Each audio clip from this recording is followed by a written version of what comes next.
Ladies and gentlemen of the jury, we all lived through the 70s. The clothes, the music, the heartwarming but rarely amusing Ziggy cartoons. Now, later, who are we to look at these two fine young men and say, you there, I sit in judgment of you. Riddle me this. But there could be more to the case than meets the eye. Hadouken!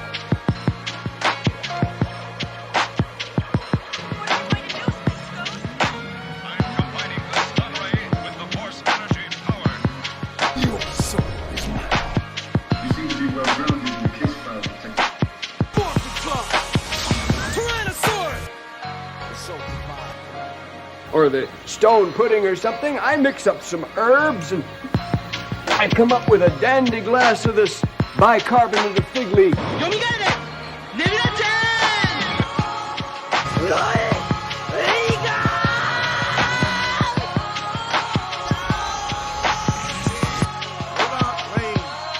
But there could be more to the case than meets the eye.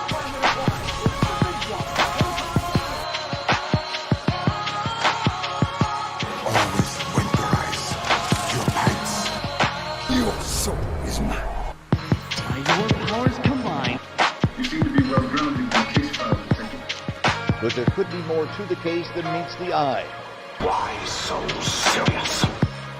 Riddle me this.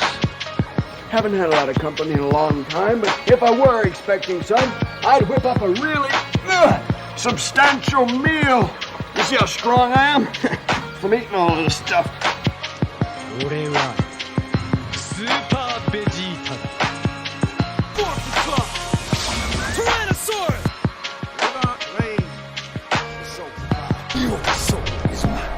But there could be more to the case than meets the eye.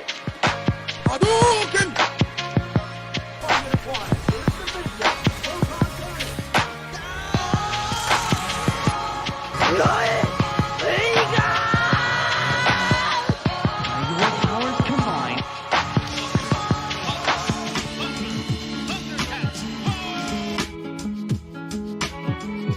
You seem to be well-grounded in the case file.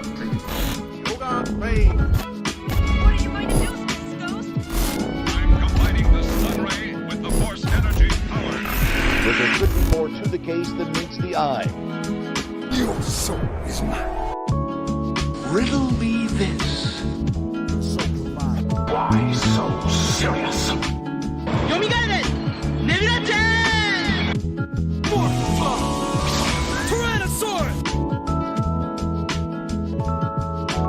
Always winterize your pants.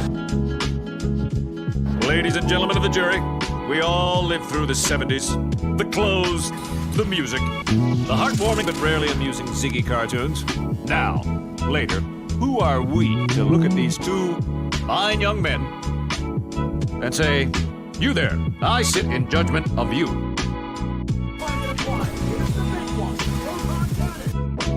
Why so serious?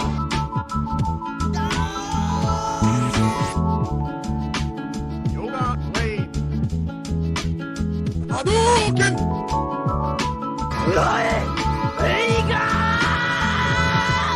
But there could be more to the case than meets the eye. Your soul is mine.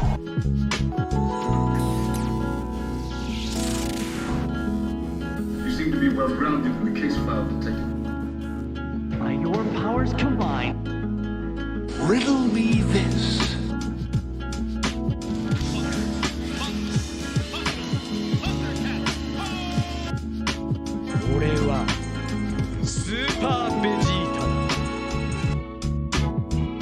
But there could be more to the case than meets the eye.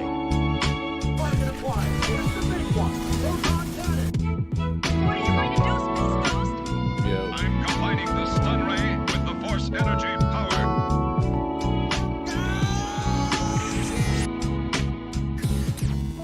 Always winterize your pants. Your soul is mine. By your powers combined.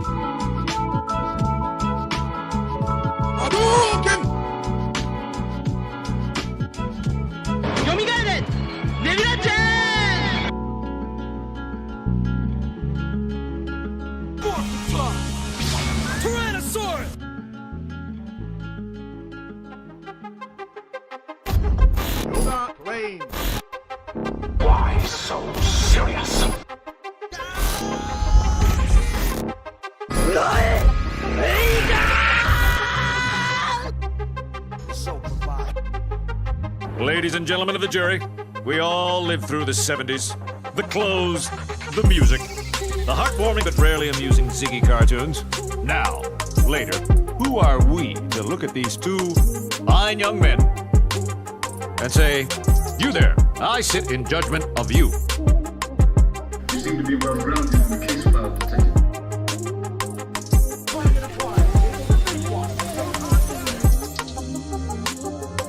But there could be more to the case than meets the eye. Always winterize your pants. Or the stone pudding or something. I mix up some herbs and I come up with a dandy glass of this bicarbonate of fig leaf.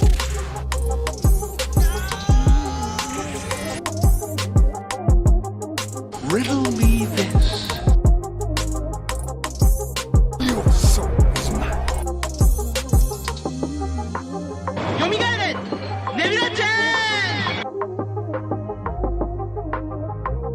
By your powers combined, Hadouken!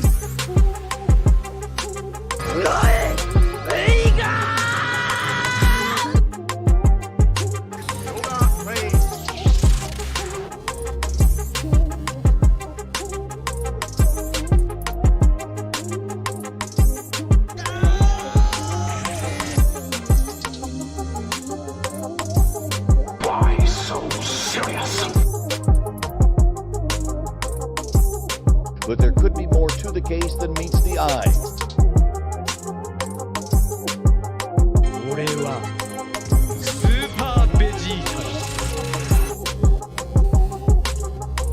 Riddle me this. SoulProvider.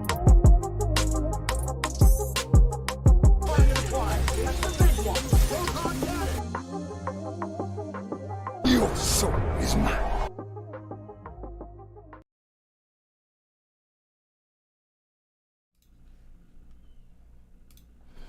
Yo, what is up? SoulProvider here from the Nerd Pill. Be sure to like the video. Episode 19 of Otaku Jump Podcast. Hope you guys are having a safe weekend as we are almost at the halfway point of August. Swiftly getting to September and the fall season of the year. Can't wait. A lot of games coming out this fall season, so I'm definitely looking towards that. The Otaku Jump Podcast is now available on iHeartRadio and Amazon Music, along with other audio formats you can see in the description: Spotify, Google Podcasts, Stitcher, and Anchor, all those other audio formats. So if you're interested in checking those out, maybe you have those apps on your phone, you can check us out on those other apps. Shout out to the crew. What's going on? Eisen, what's going on? What's good? What's good? We got a lot of information to bring today. Let's have a good one and get through these articles. All right, Omega, what's going on? Yo, what's up? Welcome back. Glad to be here, and definitely want to say anime rules and metal doesn't die. Ha! Okay. Let me get to the polls. I was about, when you said that, it when you say rock, I think of Devil May Cry for some reason. But let me get to these polls. So we had the first poll today was what is the worst live action anime movie of all time? 20 votes so far. We have Attack on Titan, 5%. Full Metal Alchemist, 0%. Death Note from Netflix was 10%. And of course, Dragon Ball Evolution is just dominating that poll right now. So I'm not really surprised on that, but this just came out a couple hours ago. So we'll see how that poll comes out in a week or so by the next episode. The other poll we had was what is the best Thor movie from the MCU? So 61 votes. Thor won. I've got 13 votes. 13% of the votes. Thor: The Dark World, 15%. Thor: Ragnarok, 67%, which totally just blew away the whole poll. And of course, Thor: Love and Thunder with 5%. So the recent one was not the favorite. Not even surprised by that. Thor 3 was, to me, the best one. So I definitely understand the fellow nerd pillars. So what do you think, Eisen, on the Thor poll? I didn't go see the last one because I knew it was gonna be trash. Yeah, yeah. It's obvious the way the MC universe is going and how they're just you know putting these these female characters out there that don't go through anything and they're just OP'd from the start. No real depth or writing to them to make them interesting. So yeah, it was pretty easy to see why that one was gonna go the way it went. Yes, Ragnarok was the best one. I don't think that the first one was bad at all. I think it's so far removed from everything else as far as when it came out, and then Ragnarok was that good for it to be that much better. And then on the the other poll, yes, without a doubt, Dragon Ball Evolution was the worst live action. I never even seen the Full Metal Alchemist one. But I mean, when it comes to live action animes, if it's not a freaking anime that's at least some based in samurai or some type of martial arts type deal, basic martial arts, you could just about bet that the live action on it is gonna be crappy whenever it's over the top, like Dragon Ball Z and Full Metal, all those animes are. So you just know it's trash you're getting. Yeah, totally. Yeah, totally true, man. And I like what you said, that Thor 1 at the time of the MCU wasn't a bad film. You're totally right, because the scale wasn't that high, right? You had Iron Man, First Avengers. So Thor 1 back then, I think it was okay, right? Maybe an average, decent. But then, like, the whole... Now we're in Phase 4, and that's why, the scale of Thor 1 goes lower and lower. But totally understand, like, yeah, during that time... We're still in Phase 4? Yeah, we're in Phase... We were 5. Okay. Yeah, we're Phase 4 right now. And yeah, also agree with live action. Now I could have put Bleach on there, but there's a lot of them. And then no one really. Yeah, and it still wasn't as bad as nowhere near the awfulness of those. Right. Nowhere near. It was at least mediocre, basic, watchable. Right. What do you think of make about the Thor poll with Thor 3 winning? Just from some of the reviews I've seen, it was I guess it might have been a lackluster. Like I see more negatives than positives from it. But personally, I can't go too far in depth. I did not go and see the movie. I was as almost similar to I'm kind of like, yeah, this might be a wait till it gets on Disney kind of thing, and maybe then I'll check it out. But I didn't have too much high hopes in it. I will say this: it did kind of like show like the Thunderstrike kind of outfit, but that's about it. Like that's what I thought was interesting. Like, oh, okay, they did something different there from the comics, but okay, I will get some positiveness on that. It did introduce the God Eater. I forget his name. What is it? Gore? Yeah. Oh, Gore. okay. Yeah. So and a very powerful weapon in that movie. Period. But yeah, I think it got what it deserved. On the adaptations of the live anime movies, yeah, Dragon Ball Evolution sucked, man. I watched it all. I was just like, what the? It was good promo for that Camaro. I give it that. That Camaro. Was it a Camaro or a Charger? I think I forgot. It was a Charger. I totally forgot. It was a yellow Charger at that. Oh, okay. But that was like the Nimbus. Oh. That's how bad it was. Yeah, that was a bad time. And I mentioned live action because we have remember Cowboy Bebop came out, and everyone was hyping Cowboy Bebop, and look what happened to that shit. That shit just that shit fell off and got canceled. Oh yeah, it got bad, man. I really hyped it. I mean, I can personally say like I was excited for it. I was like, yeah, let's give it a shot. And then I watched one episode, and I was like, This shit sucks.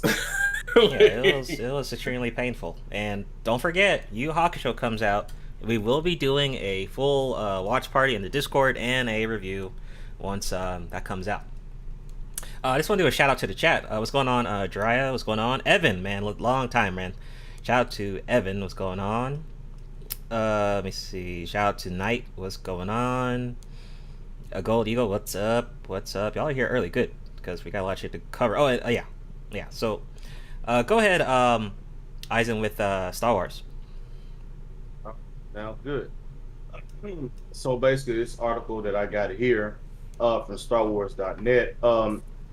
Basically, there's 2 brand new books set in the world of the Star Wars Jedi video games, in preparation for the launch of Survivor, which is supposed to come out next year as of right now. So basically, they revealed that StarWars.com revealed the original title for one of the books named Star Wars Jedi Battle Scars, and it's written by Sam Maggs. And basically, in this novel, it reunites Cal with and the Mantis, basically filling in the 5-year gap between Fallen Order and Survivor. And the book is supposed to arrive on March the 7th, 2023. Now, Max doesn't have any extensive Star Wars curriculum, but he was a writer on IDW's Star Wars Adventure comic series. So anybody, I guess, still interested in reading Star Wars, this book will be coming out in March of next year.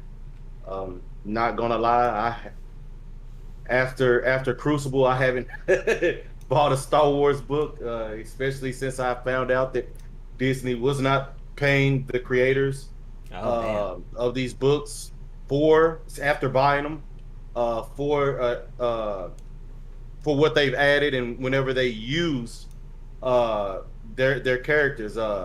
Last I knew, they still hadn't paid Timothy Zahn for using Darth Bane. No, not Bane, but oh my gosh, Admiral Thrawn and others. Drew Carpershin was Bane, and we know that those characters are now considered canon. So they haven't paid them, as far as I know, for using their work, and I just refuse to even buy or purchase anything. I mean, not only because of the movies and everything they're doing is trash, but for that alone, for not supporting these people when they're using their content after they bought it. So, but that's all I got. Okay, yeah. So, the Star Wars Fallen Order sequel, yes, did get delayed to next year. I think we got like one trailer or one teaser. They haven't really done a lot of like marketing for it.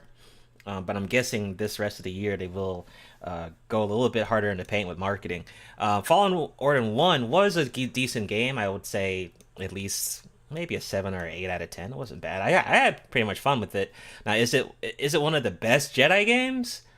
I still think KOTOR, although yeah, Fallen Order is basically a dedicated Jedi game though. So I guess technically it is the best one, but I still put KOTOR 1 and 2 or Old Republic MMO on top of Fallen Order any day of the week. You still had 2 others that Force Unleashed, right? Force Unleashed. No, well, yeah. Well, the first one was definitely better. That's probably, it may be the best, game like that. And then you had 2 before that, which Jedi Academy. Yeah, Jedi Academy, and I forgot the other one that came after that, where you made your own. Because I think that one was Academy, and there was the one before that where you had to play as Kyle Katarn. And those were both pretty good games as well then during that time. So okay, but yeah, that's pretty much all I had to say about this one. I'm just waiting to play the sequel. That's pretty much for me. What do you think, Omega, on the new Star Wars book?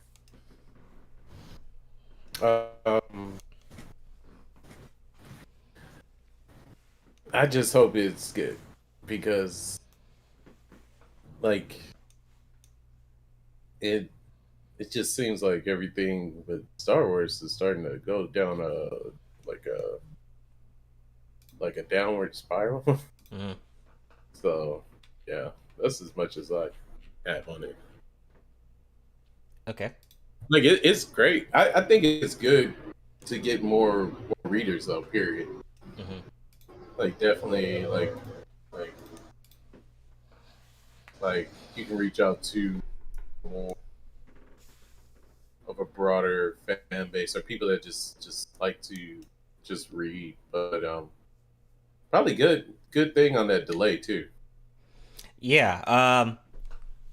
You know what? I mean, yeah. When a game gets delayed, I think it's usually for the better. CD Projekt Yeah. Red, Cyberpunk could have learned from that. A couple other games could have learned from that. And I think a lot of people. There's actually, I think, an article we're going to touch on that where like studios are kind of moving their games away from other bigger titles. That are just going to Uh-huh. dominate the whole year. Like we can't forget God of War 2. Ragnarok is gonna really just do some damage in this fall season. Earlier we had Elden Ring, which literally killed, dominated Q1 of this year, I believe, like spring season of this year. So, but I have a future article that's gonna talk about that. So next up, uh, first ever Disney and Marvel Games showcase coming in September next month. So first ever Marvel's Games showcase will debut next month, featuring brand new video game announcements from the likes of Star Wars, Pixel, Marvel, and more. The digital showcase will debut during the D23 Expo on September 9th and has already promised, well, we'll see about that, further updates on Midnight Suns. There's a anime Marvel Ensemble game from Skydance New Media, Lego Star Wars, and Disney Dreamlight Valley. Marvel Games, Lucasfilms, and 20th Century Games will be all present to some degree during the showcase, bringing quote unquote reveals and announcements and trailers for new upcoming games, according to Disney.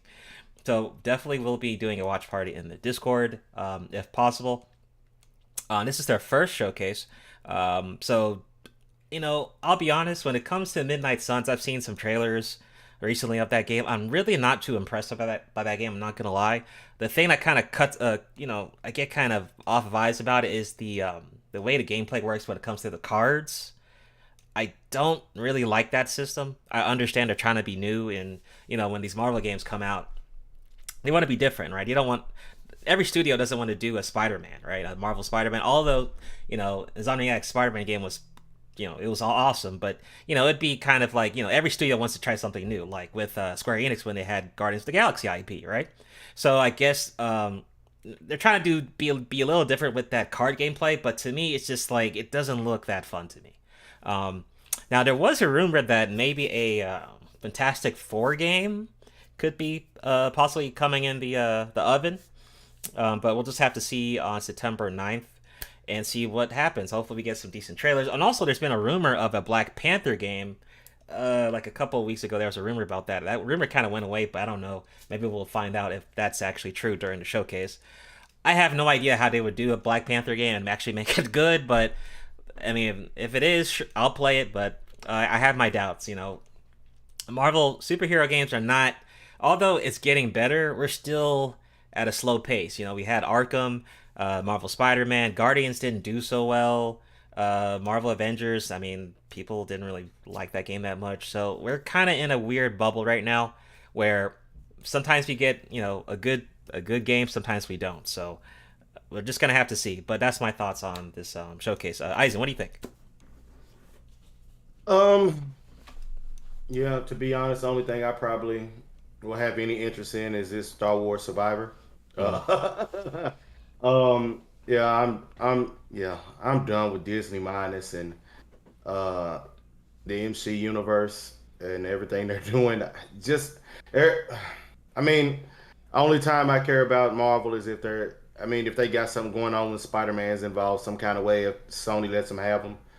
But other than that, I think everything is pretty much trash as far as their content and what they're bringing out.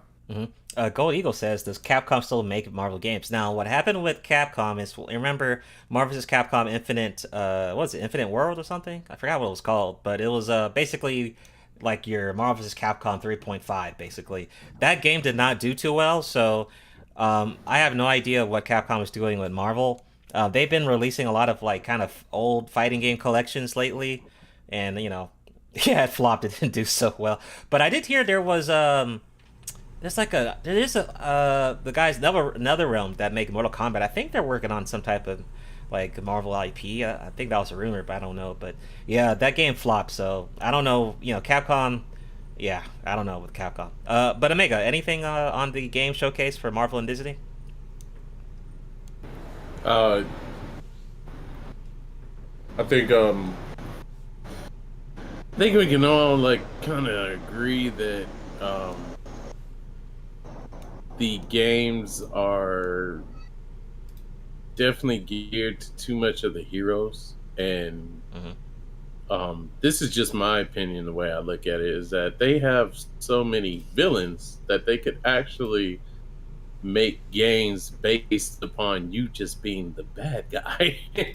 I mean, we've been bombarded with being a hero so much. I'm pretty sure a lot of people would love to play as Dr. Doom or Mephisto and not doing something that is regardless in saving, but doing what you want, almost in a sense of what most villains and power comes with. But the Sons of Midnight, to me, it looks promising. I like the whole step in the direction where they're going with this card system thing. I know it's like, yeah, you might get some crappy cards or something, or you might have some good cards, but I think it's just how you will use the good cards you got between maybe even the lesser ones, but the graphics alone, like, it looked really good. Like, okay, so question for you though, for Horizon 2, is there a game that you can maybe give me like an example that has that card system like this new Midnight Suns?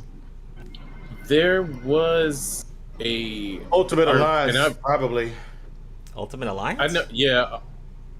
Well, no, I don't think they had a card system. That was like an RPG game. Card. RPG. Okay, never mind. My bad. Yeah, card game. Yeah. Card game system. Yeah. Oh, there's a indie game. I don't know if it was I think it was an indie game, but I actually played it. It's called Catan, and it had that same kind of like, you get the cards and you get your different abilities and defenses. I mean, if even a person like let's say Yu-Gi-Oh, right? Oh, okay, yeah. Kind of like card-based system, but I know that's more like, okay, you got a defense, you got a spell trap and stuff like that. That is kind of almost similar to what the Marvel Midnight Suns is kind of doing. Where like you have your defensive cards, you have your passive, and then it seems from some of the trailers that I've seen is you build up a certain amount of points, you get like this hero thing going on where like you can initiate tag team combos. So I like that. I think it might actually be a lot more fun. And I mean, the Midnight Suns is definitely great to break into this coming Halloween. I don't know if they got anything else in the works, but we probably are going to see a movie where that is that team. Yeah, true. And you know what? I'm still going to give it a try. Jiraiya said something interesting. He said, they made Ultimate Alliance 3 for Switch, but it ain't looking interesting. So here's the thing. I have a Switch. I did play Ultimate Alliance 3. It goes back to my rant about Swift and the hardware, right? Like, that game was fun, but, I mean, if they're going to do an Ultimate Alliance 4, just put it on consoles. Like, don't hold it back. That's my only critique of that game. That game was so held back. I would agree with that. I mean, why not just PC. make that a multi-plat? PC, Xbox, everything. Ultimate Alliance 2 was great. Ultimate Alliance 1, super fun. I had fun with 3, but I just think, it should just be all platforms. So that's my thoughts on that. And you had something else about, giving different characters a chance in games. Like, low-key, man, imagine Punisher with Rockstar games. Like, I would play. I would play the fuck out. But I guess my concern would be like, are they gonna hold them back like with the guns and shit? But that's why I think someone like Rockstar could do that shit. That would be hella fun, just to be Frank Castle fucking shit up. That'd be fun as shit. Even what's the one? Platinum. Yeah, Platinum Games. They could definitely do a like Punisher. I could see that. Like I could see that. So yeah, but yeah, that's my take on everything. Okay, go ahead with your article on Metal Gear VR mod. Yeah, so they have a this article kind of like reached out to me because I just remember old school PlayStation 1, and then I'm thinking like, oh, the Oculus and the VR kind of thing going on here. So I think it's kind of dope that someone had did a mod. So the it's created by modern I cannot say his name. I'm not even gonna bullet. I think it's Holly. Yeah, Holly, something like that. Yeah. Yeah.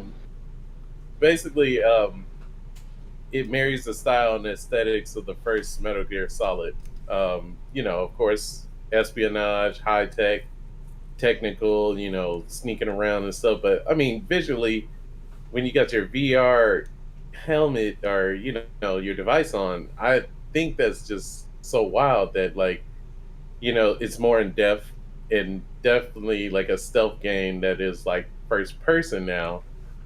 That you know you pretty much like more immersed into it. Yeah.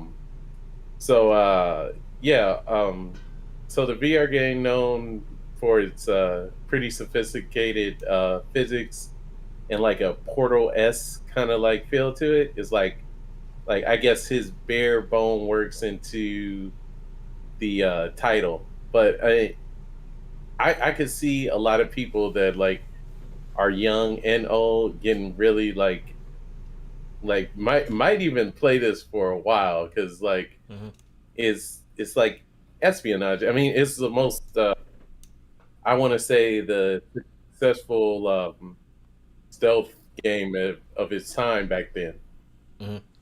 So it seems that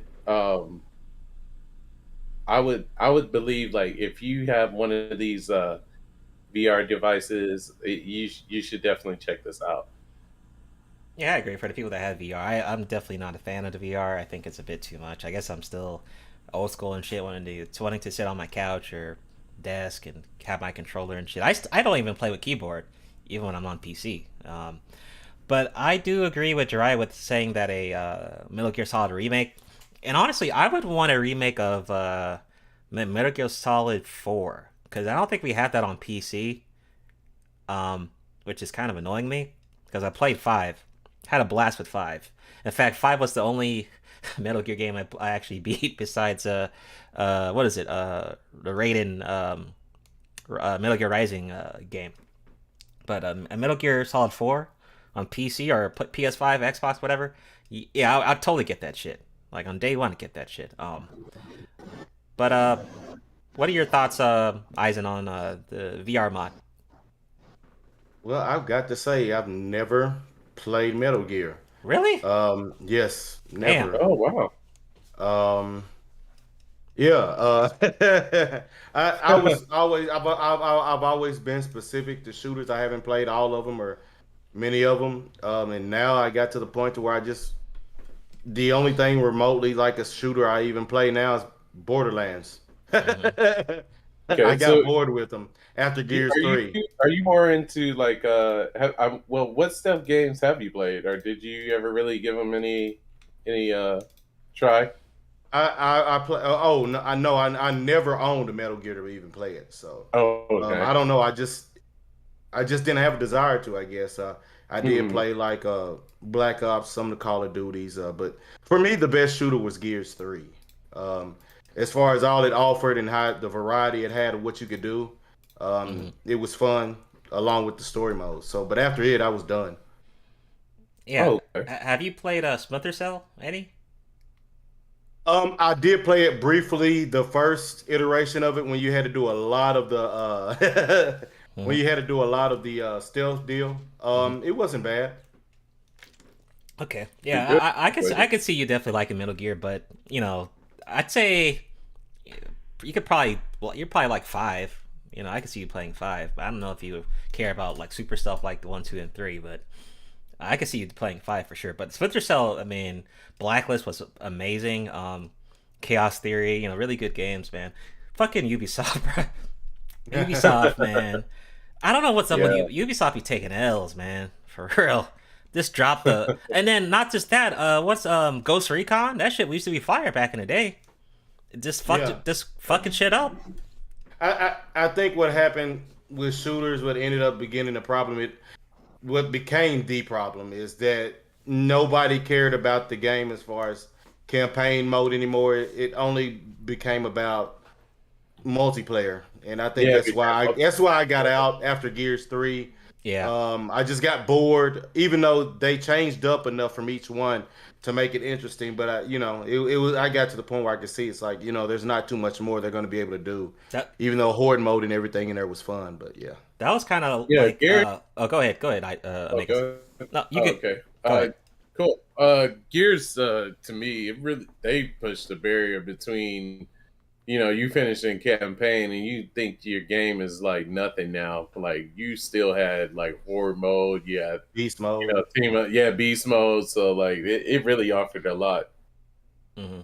I think the same thing happened with Halo too. After like Halo 3 and 4, Halo just kind of dropped. That I never even. I don't think I played Halo after 2.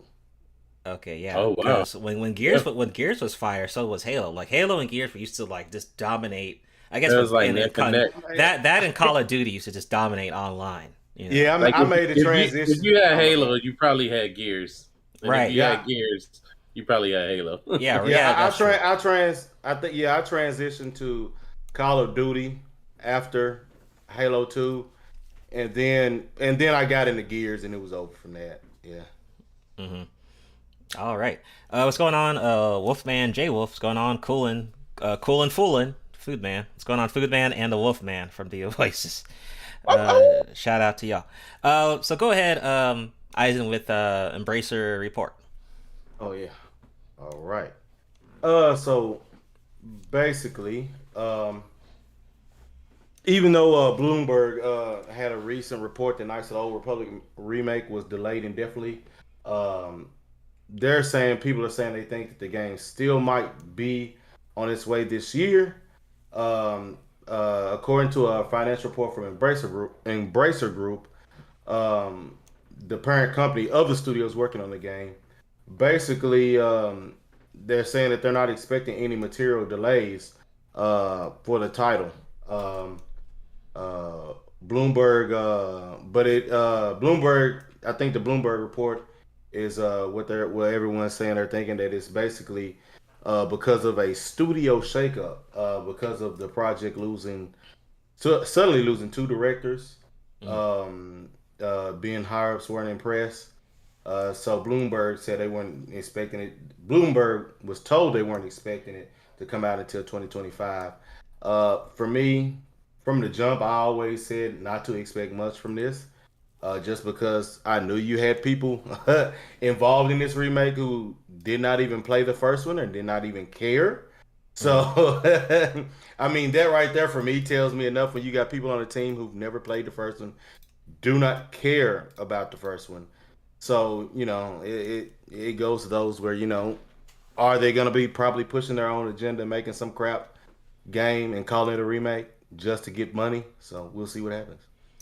Yeah, I think this game has to come out because this is going to be their test dummy to see if a KOTOR 3 or whatever happens with KOTOR in the future even happens, gets green lit. So this is pretty much going to be the catalyst for that to happen. Like I said, just like with Virtua Fighter 5 Showdown that came out on PlayStation, PSN, whatever, last year. That was a way to test if people still care about Virtua Fighter, which a lot of people do. Same case with this game. So it's going to come out. I don't know when, but I mean, don't fuck this shit up. And honestly, just our generation now, they love these remakes and reboots like the Final Fantasies and stuff like that. This is an easy cash grab if they do it right. I mean, there's going to be a lot of Star Wars fans that are going to cop the game. Just don't fuck it up, and let's see what the fan base, says about the game. If people like it, I could see, like I said, a KOTOR 3 or something in the future coming out. Maybe not for this generation of consoles, maybe the next gen, but you know, we'll have to see. That's pretty much my thoughts on that. Omega, what do you think? Easy cash grab, but they gonna fuck it up. So yeah, right. What do you think, Omega? Yeah, so yeah, I just I don't know. It's like you kind of glad it isn't delayed after all, but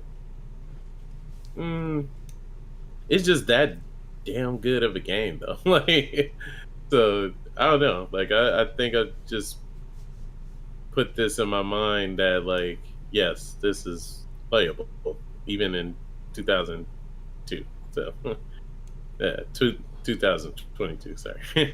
Yeah, but, you're right. It is totally playable. But go ahead. Yeah, it's totally. yeah, I would say literally to me the only thing they would just have to do is just, I mean, make awesome graphics. Just do that. Keep everything else the same.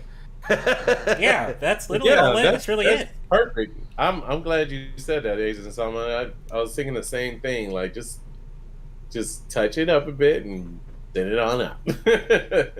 Yeah, I agree on that. I think the graphics just improve that. You know, you already have the gameplay, you have the story. You know, update little like systematic things, design and UI and stuff, and I mean, that's pretty much it. I don't see what you would have to do. You know, it's like if you did anything more, you might mess it up. So just let it stay. You know, definitely what Agent Salmon said was perfectly and well said. So and look, right. Another thing too is if this does well, all they gotta do is say, "Oh, guess what? KOTOR 2 remake," you know, all that shit again, you know. So exactly, remastered version, better graphics. That's all. Yeah, we already know the fucking. We already know to play. That's easy. Yeah. It's fucking obvious. It's fucking obvious. Yeah. But I mean, shit, I'll get it if it comes out and it's good. I'll still get both. I'll still get both on PC. Hell yeah. But moving right along. All right, Bleach news. So. This is one of our main topics of this episode. So, the Bleach final arc will apparently be streaming on Disney Plus. So, according to a recent leak from Twitter user Sogoy Light, the Walt Disney Company Disney Plus platform has taken over the distribution of the anime Bleach, which is the 1,000-year blood arc. Although the official confirmation from Disney Plus is yet to be made, what does this mean for a Bleach anime return? So, they basically won a looks like there was like a bidding war. You know, a lot of these you do this all the time with different different stream platforms, right? And for some reason, I don't even know how, apparently Crunchyroll took the L. Well, and although Disney has a lot of money behind them, right? So they won the streaming bidding war. So potentially this could be true. And according to this, a piece of information came out May of this year. Yeah, that they were bidding, acquiring the streaming rights of Bleach. According to the leaks, Disney Plus was able to outbid Crunchyroll. Right? Keep in mind, there's no confirmation released on this. So this could be a rumor, could be leaked, could not be confirmed. But if this is the case, this is kind of like, you know, when like JoJo, Part 6 on Netflix, kind of like that scenario. Or what's that other anime? Blue Period, I think, was another like an art anime on Netflix, kind of like that. But I'm wondering, why the hell does Disney Plus have any current anime on their platform? Yeah, I know. Nope. I know what it is now. Damn it. What? It just made me think. I remember there was a premiere they did over in Japan. I don't know if it was during, I can't remember which anime festival they had. And it had a side-by-side shot of Loki and then one of Aizen. Basically, shit. You know, for best schemers. Wow. Damn it, I hope it's still able to come on Crunchyroll, because fuck, I don't want Disney fucking my shit up. But, I'm telling you. But I know nothing's been confirmed. I hope this doesn't mean that Crunchyroll is out of being able to stream it too. I hope they still have a bid on that. I don't want Disney to have the sole deal on that, because I do not want to have to go to Disney Minus to see this. If I can get it any other way, I will, other than dealing with Disney Minus. I'll look at it, but I cannot. Yes, that shit ain't a plus. I'll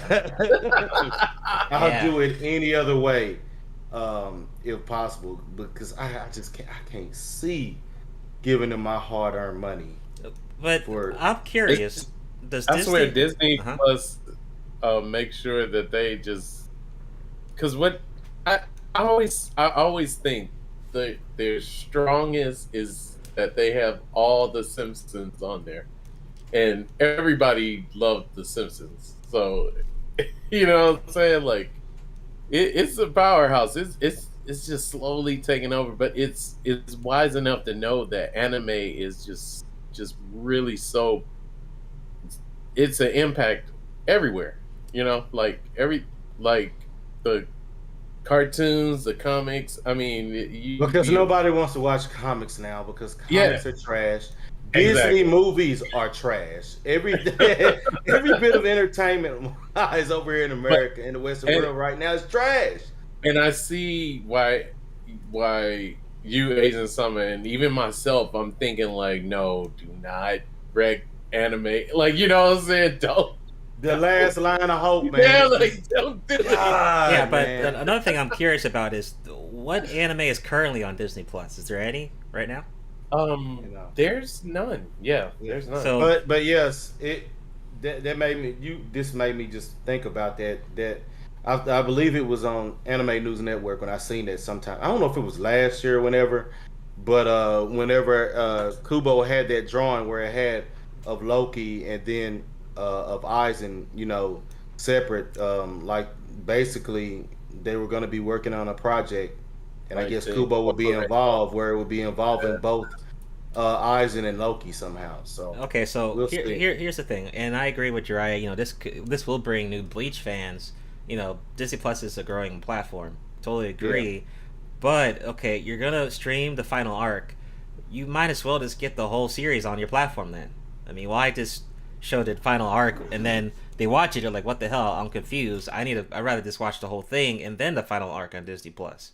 So if you're gonna win this, I mean, cool. They want it. If it's confirmed, we'll find out later in the year. But I think they also need to go ahead and just put the whole platform series on the platform. I mean, because if they watch this, they're gonna just go back to Crunchyroll and watch it there. Damn it! If they do that, I have nothing left now. I'm done, man. If they get everything, if they get everything, it does feel like you can't get away. Like it's done, man. Man, look.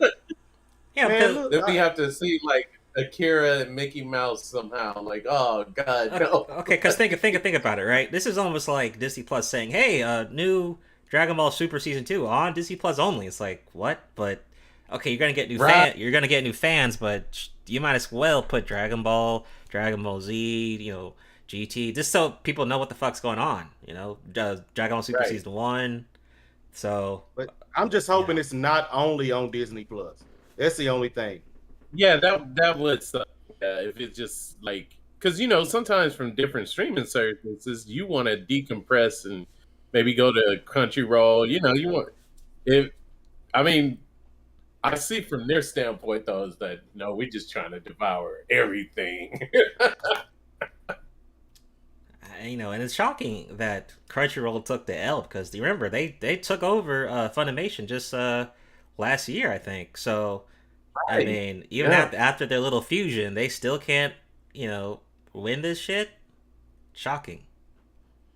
Well, we'll see. We'll see. This is definitely a big topic from this recent couple of weeks. So, I mean, I had to cover this one. This one was interesting. We're going to see we're going to definitely probably retouch this topic again in the future just to see if this is confirmed. Because I still don't. I mean, if it is, it's a W for Disney Plus. But then it's like. Is it really a W? We'll have to see on for the fans. It'll be a L for the anime fans, probably. Yeah. Because really, you're just gonna make fans go back to Crunchyroll to watch the whole series. So yeah, that's my thing. Yeah. But moving right along, go ahead, Omega, with the space fantasy books. Yeah. So definitely being a straight up blurred. I love space, and I'm not all a kind of magical person, though I am, you know, definitely into like Taoism, like, you know, the whole yin and yang balance thing. Mm-hmm. But this struck my eye because it's a lot of genre blending between fantasy and space, and I will definitely give a mad shout out to Heavy Metal. Oh my god! If you guys have not seen that animation movie, you just do yourself a favor. Um, don't do it now because you're watching Otaku Jump, but do it after, and definitely check this out. So I'm just gonna go through a couple of them. So we've got Prism Soccer, and I like this article because it is showing a more of a meld between the fantasy and then also space. Like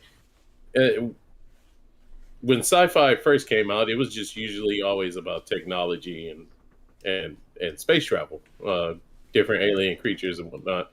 But and fantasy had its rightful, they did not cross, like you had your paladins and your knights and your dragons. But now it's all like merging. So I'll start off with Prism Stalker by Sloan Leon. In this psychedelic sci-fi, and I like the whole color of the front page. I mean, it's just amazing. I mean, if you even look at space itself, it's not just all dark, but like there's different, just a myriad of other colors and stars and stuff. But so this one struck me like when I read it because it's like about just young people that are basically like in a boot camp on a planet to learn if they can actually just survive it in a sense, because it's like it's got its own telekinetic thing that's going on, and then you have to like train yourself to like actually control it. We got Cosmo Knights by Hannah Templar. This was kind of cool because it's like a renowned mech fighters, to compete in an intergalactic jousting tournament. Now, jousting, is a very like fantasy kind of thing, like knights and armor and stuff. But I mean, for that to be like in a mech in space, it's kind of interesting. So, we've also got the Invisible Kingdom, and this one is where based on what is this? Kind of like a corporatism and religious corruption, but like in a galaxy-wide conspiracy. So that seems like really promising. We also have Outer Darkness by John Layman and Fu Chan. This one, to me, I was thinking like, wow, this is like kind of dope. Like, so I'll read just a small part of it. During humanity's colonization of the galaxy, a few surprises have been uncovered. Among them, the fact that the supernatural exists. Demonic possessions and hauntings are just a typical part of space travel as aliens warp drives. Now, I thought this was like pretty interesting because like it's still like mixing not only space but the occult at the same time. The cover itself looks pretty dope too, because you can see kind of almost like maybe the religious aspect in it. We only find them when they're dead.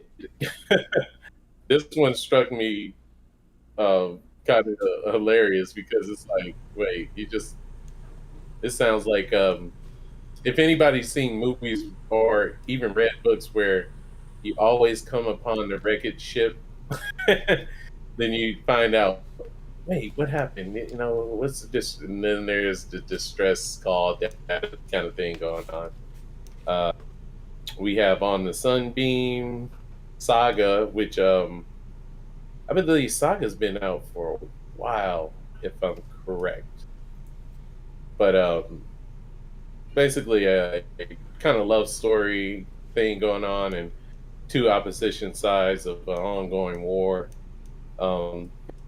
Seeing how far like the whole galaxy is going to actually hunt a person down is just amazing. But yeah, I've read a couple books of the saga, and it's not that bad. It's pretty good artists too.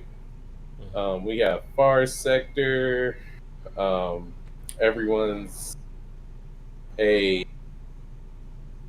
don't know if this is even a title, maybe even say, but it says everyone's a alien when you're a alien. So this is the last one. I thought this was kind of interesting, or like maybe even to pick up, because it's set on Earth, but it's an alien planet to the protagonist. So you dropped off to explore it. So who's to say it doesn't count a space fantasy just as much as the others on the list? Like, you know, you seems like you're confused. Like the protagonist is like, well, I'm an alien, ain't everybody else an alien? But yeah, I would believe, like, hey, check these out. Definitely, if you're ready for some definitely genre building between fantasy and also sci-fi. Okay. I mean, well, I like those. I like those covers. You know, anytime I'm going to a bookstore or something like that, it's those type of things that always catch my attention. Yeah, all the covers kind of look pretty, like whoever the colorist and stuff. I mean, definitely shout out to the authors and writers, but I mean the colors are off. I mean, the covers sell.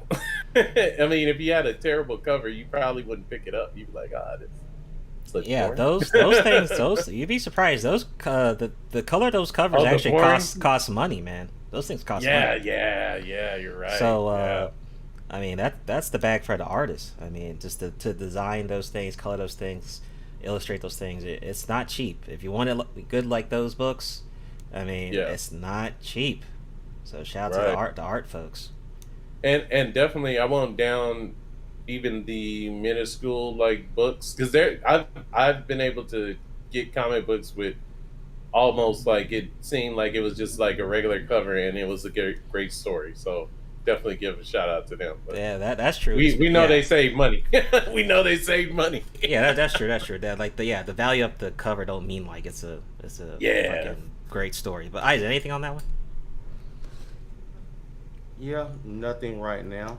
I'm currently in a toss-up for what I'm about to read next. Okay. I'm still kind of on what is it? Oh my god, Sapiens, and then I may go off into the Witcher book series next. So, okay, nice. Okay, dope.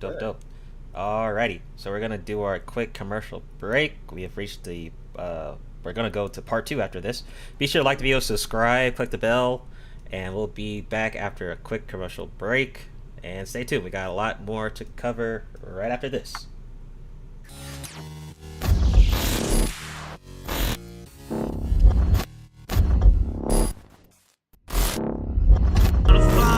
And say, you there, I sit in judgment of you. Riddle me this. But there could be more to the case than meets the eye. Hadouken!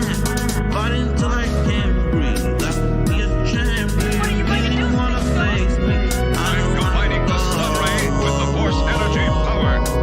Your soul is mine. You seem to be well grounded in the case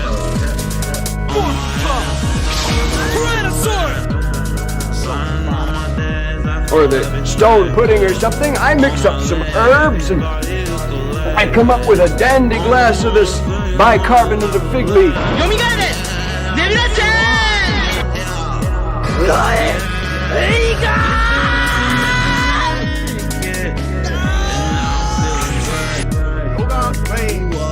But there could be more to the case than meets the eye.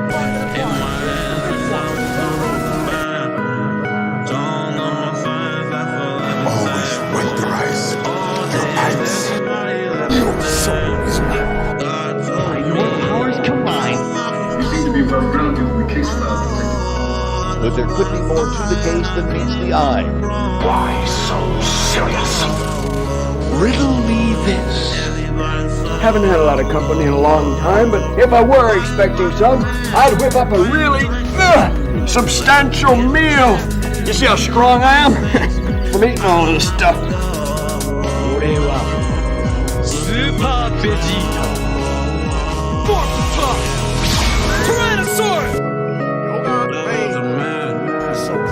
Your soul is mine.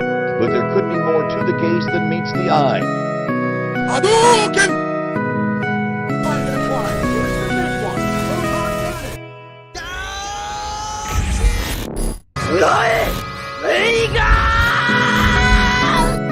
your powers combined.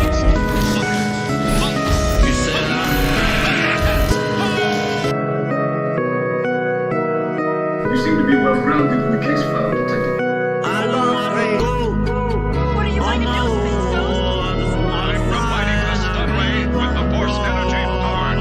But there could be more to the case than meets the eye. Your soul is mine. Riddle me this. Why so serious?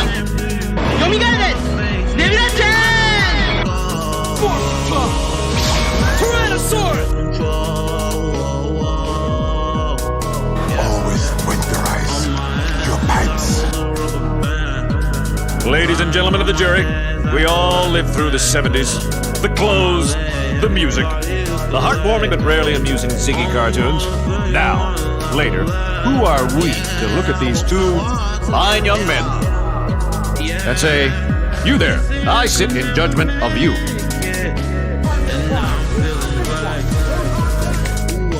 Why so serious?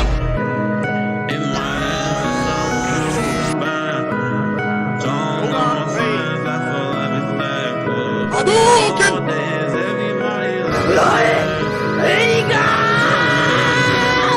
But there could be more to the case than meets the eye. Your soul is mine.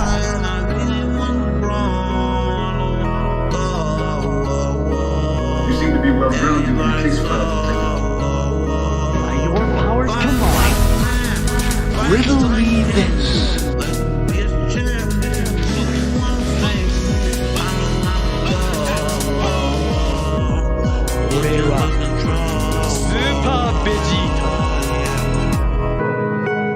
But there could be more to the case than meets the eye.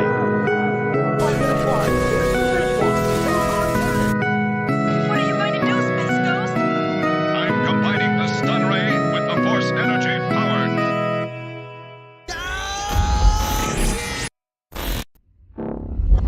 Always winterize your pipes. Your soul is By your powers combined.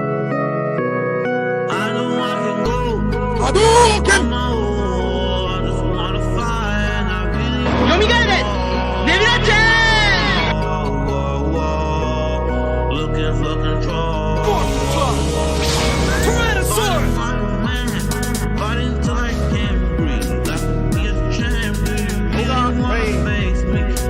Why so serious?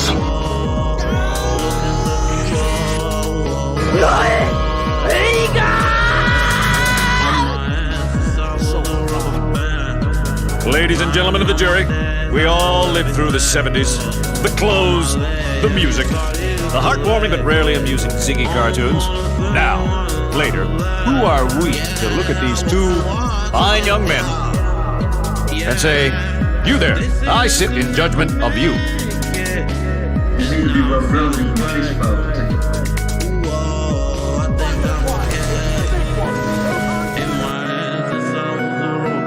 But there could be more to the case than meets the eye.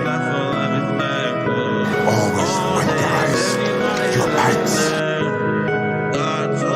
Or the stone pudding or something, I mix up some herbs and I come up with a dandy glass of this bicarbonate of fig leaf.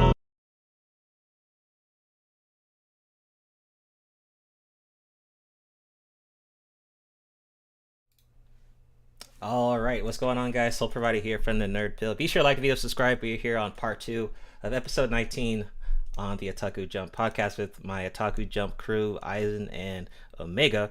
If you missed part 1, you can watch the playback on the YouTube channel or the other audio formats: Spotify, Google Podcast, Stitcher, Anchor. We're now on iHeartRadio and on Amazon Music. So if you have those other formats, feel free to check us out on those other formats. Also, we've got a lot of interesting updates for our Otaku Jump podcast next year. So next year, we'll be having actual invite guests next year. So as you guys realized, we are approaching our 1-year anniversary on Otaku Jump podcast actually this November, so winter season. So for next year, 2023, we'll be adding a guest list of multiple people from YouTube and stuff, that people that we invited to have on next year. So you will see a lot of different people on Otaku Jump podcast next year. So if you're interested in being a guest on Otaku Jump for next year, go ahead and message me or message Eisen or Mega on Discord, or you can email me at SoulProviderZ@gmail.com if you're interested in being a guest next year. So definitely, if you're interested, contact me. So let's go ahead with more news, because we still got a lot to cover here. Okay, so this was an interesting article. You know, if you missed it, I did an interview with, shout out to the Elite Ace.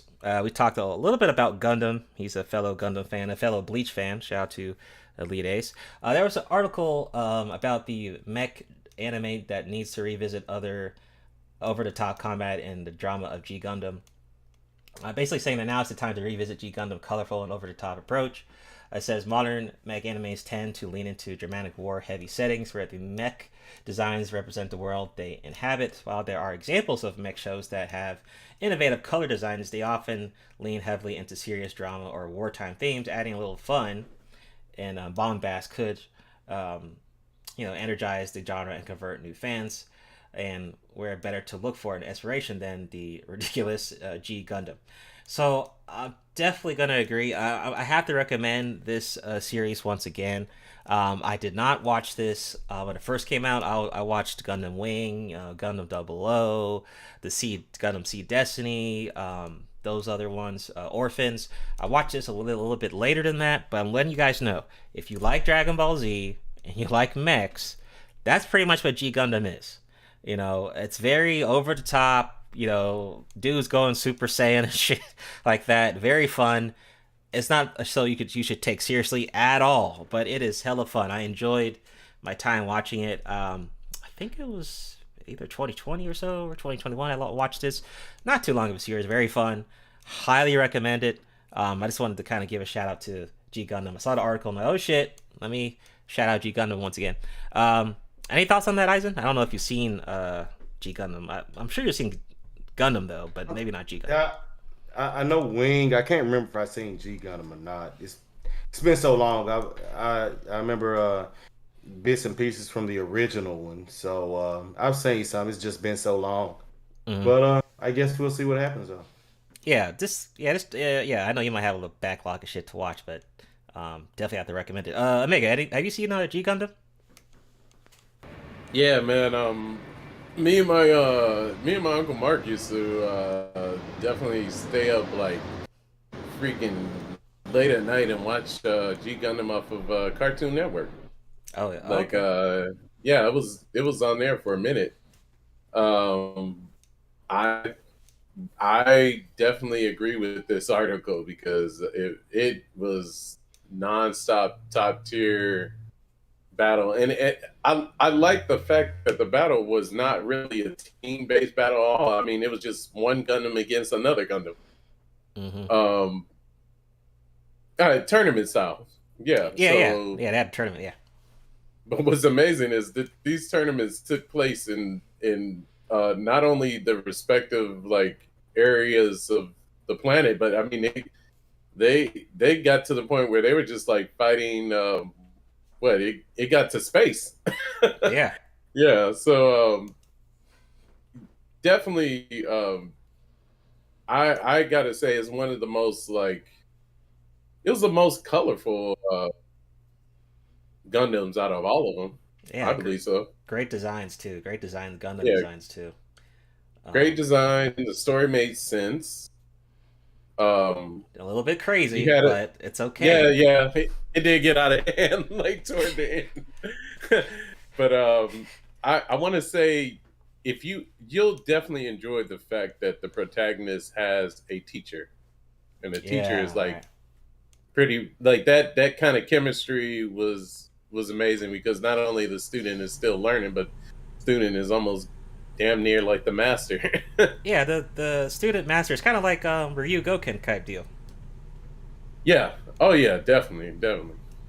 Yeah. I mean, I highly believe many people will enjoy that they had reduced not only the Gundams, which were also used out in space, but now that they're respectively in different hands of nations, it just seemed like when the what was that guy? The announcer would say like, "Oh, this is the American Gundam, or this is the hype man, Asia Gundam." Yeah, the hype man sold it like every single time. Bruh, dude, they had Gundam Kenya. I was like, cooler. Yeah, when I seen Gundam Kenya, I was like, "Oh, that's fucking Gundam dope." Like, Kenya. I was like, what? I was like, I don't think we got to see the Gundam fight, but it was. I'm like, what? Gundam Kenya? The hell? Yeah. Like, it seemed like every nation got its respective. Well, I won't say every nation, of course. They couldn't fit all that. That would be a long majority got their own models and shit. That was pretty cool. Right. Now, there were like kind of some stereotypes and shit. I remember. Oh, like, yeah, big time. Gundam Mexico, I think. I mean, that shit was kind of cringe, but it's all good. It's all good. You know, this is an old anime anyway. But shout out to G Gundam, man. I always gotta to give a shout out to the old school Gundam series. All right, next up. So 2 Haikyu movies coming out that are going to adapt the final arc. So it's been 2 years for Haikyu fans waiting for news after a potential season 5, but official Haikyu Twitter account has revealed a 2-part film that appears to adapt the remaining chapters in the beloved volleyball manga. There was initially some confusion. It had appeared there would be a new season in addition to the movies, but this was later clarified by the account.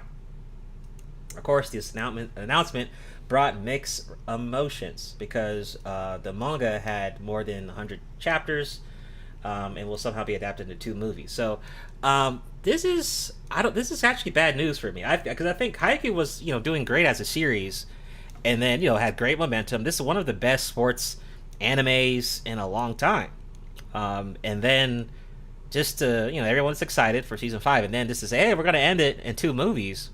Like, really? Like, what happened? I don't know, maybe staff modification, something happened and the studio, something must have happened, because I mean, I think they were doing pretty well. Season 1, 2, 3, 4. I mean, fans were all over the place with this anime. I don't know what happened. So to me, this is bad news. I will check out the movies, of course, but I think they definitely could have made more money if they had continued the series. So this was a bit of a letdown, but we'll just have to see what they do with the series. And I wish they would explain why they went and said, fuck anime, let's just do 2 movies. I'm wondering why they would just cut it like that. It's a bit strange with the series that did so well. It's not like the anime series were struggling. I mean, they were pretty popular when it came to the seasonal anime charts, from what I remember. So very, very weird. Isaac, any thoughts on this one? Not really, because I've never even seen Haikyu. Oh, okay. I haven't. I'm trying to remember. I haven't really gotten into any of the sports anime yet. I just now gotten into Classroom of the Elite, and I get into some of the more comedy ones. But being nothing else, it comes on as far as streaming wise or televisions. Everything sucks, so I'll probably get around to it. Okay, Meg, what do you think? Anything on Haikyu with these 2 movies? What do you think? Well, it is a great anime, and I always believe that sports animes, though far and few, I guess. Well, yeah, there's not that many sports animes, if I'm correct. I mean, they're starting to pick up a lot of traction. Like, I know there's a baseball one, there's a basketball one. This one was very interesting. But yeah, it seemed like it's a great step in the right direction. I mean, I could say this man. I mean, this hand of mine is burning red. Its loud roar tells me to grasp victory. Is that, That's what you yeah, I knew. But I mean, hey, they're slapping a ball hard as hell enough where it looks like that. So, like I think this anime will like actually reach out to even people that do the sports. You know what I'm saying? Like that actually play volleyball. So, that's I think how this is very directed. that's how AAvfx was. So AAvfx, the soccer anime. Like, there's a lot of soccer is actual big. soccer fans that are watching it. But once again, I think this is bad news because I think there should have been a season 5 to continue with the series, because of the popularity it had. But I don't know. We'll see how these movies go with that one. All right, so now going back to studios. So 40% of anime studios suffered losses in 2021. The anime industry has grown dramatically in recent years, with hundreds of new series being released yearly, and the shows that air each season diversifying into numerous genres, almost always providing something new to watch for anime fans. Whether adaptations, original works like OTAKU Destiny, which I still didn't finish watching. Furthermore, in recent years, there has been an involvement of big media companies such as Crunchyroll, Disney. Oh, look at Disney here! Look at Disney! Go figure! And Netflix, which have brought additional funding to the anime studios, allowing them larger budgets for anime series, thus not limit themselves from expressing all of their creative flares. Despite this, according to the report, almost 40% of 309 anime production companies polled that losses in last year, the percent is 0.9 higher than 2020, and the highest ever recorded by Teikoku Databank. The decrease in number of anime productions, of course, zombie pandemic, a shortage of human resources, and postponement of many productions in 2021 were the major reasons for the losses. Okay, that makes sense because of the pandemic, right? Right, that makes sense. 2021, the total industry earnings were nearly 250 million yen, $1.87 million, 5% less than 2020. This is the first time animation industry has contracted for 2 years in a row since the 2000s. 42.6% of anime companies specializing in subcontracting operations. It says in 2021, 70 added the 309 anime companies. Let's see, with foreign companies through outsourcing or contract production. 33 of these transacted with Chinese firms, 25 with American firms, 15 with South Korean, and 7 with Taiwan, and 19 with other companies. So basically saying that there was a decrease in revenue, and studios were taking losses last year, but obviously with the pandemic and everything getting better, that should improve with the time being. And of course, this year we had Demon Slayer.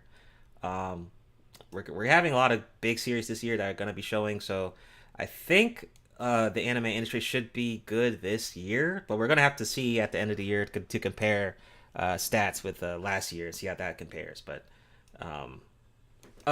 Golden Eagle said I can't see the article. Can you see it now? Probably because I was reading it. Any thoughts on that, Eisen?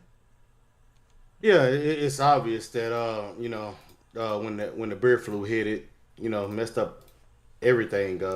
So it couldn't allow creators to get in the room together to be able to make a quality manga or anime for readers and for watchers to enjoy. So that's where the hit come from. You can tell.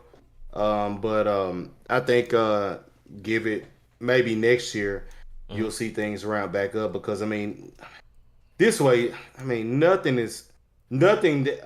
movies are a loss now. The only good movies I've seen since last year have been Spider-Man, Ghostbusters, and then Batman this year. I'm trying to think of what else I could. Oh, Top Gun. The industry's taking a hit.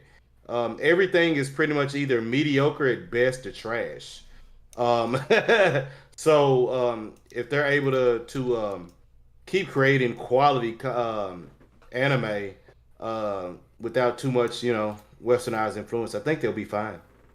And to your point, man, just wanted to check out Top Gun Maverick. Oh So, yes, yes. yo, worldwide they It's- have 1.3 billion, man. 1.3. Yeah, it's posed. I think if it hasn't, it was posed to do better than Avengers Infinity War or some shit. Yeah, shit's Yeah. crazy. I still So, haven't yeah. seen it yet. I need to see it, but Great movie. Great movie. I know. Who is it?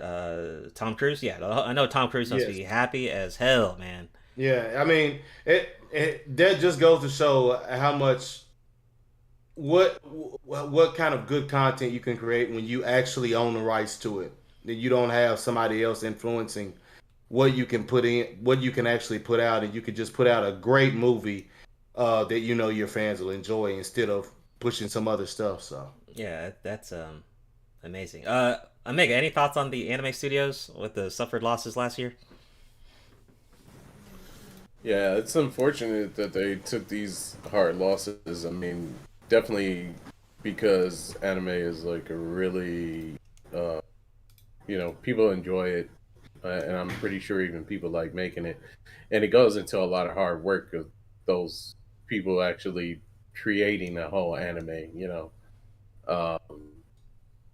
But for the most part, I like to go upon what Agent Sama had said, which I think is very vastly important on the topic of when you have your own ownership of something, then it goes to show that you can go the distance with it. You don't need the you're gonna of course you're gonna have naysayers and people are gonna have their opinions. They're gonna like it or dislike it, but that full ownership really goes all the way in, and I definitely agree with Aza and Sama 100% what he said about that. Yeah, look at Young Rippa, man. That dude got 3.4 million right now of his own comic. Yeah, so of he balling. His own idea and his own team together. He didn't need any, large conglomerate, or he didn't need a freaking Kirby corporation like Disney sucking up everything. Nope. That dude got the bag. Yeah, he winning.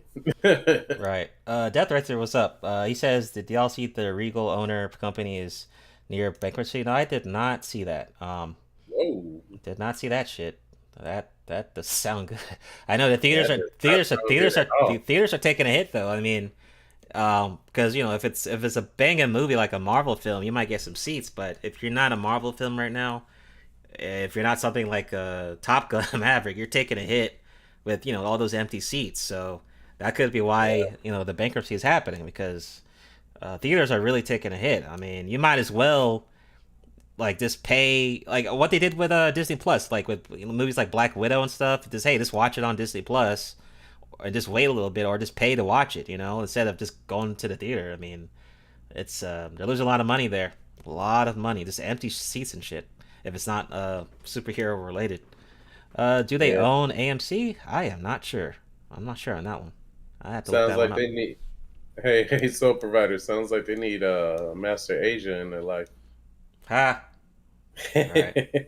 All right. Next up. So, another main topic. Ezra Miller apologizes for recent behavior. Says they're suffering complex mental health issues. This is what's funny as fuck. So, Ezra Miller, who plays the Flash, had an apology issued.